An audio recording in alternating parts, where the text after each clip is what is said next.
कविताटीर शीर्षक क्षुद्र पिंपुड़ी। लिखिछन्ति बद्री नारायण त्रिपाठी।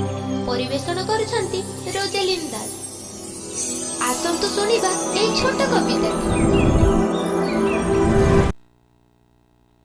बेगे चालुथांती धाड़ी की धाड़ी, सेई क्षुद्र जीव अटे पिंपुड़ी। विश्राम को सते जाइछि भूली, उपयुक्त शिक्षा देइछि खोली। नाटी तार पिंपुड़ी भाई, कर्तव्यर गीति जाए से गाई।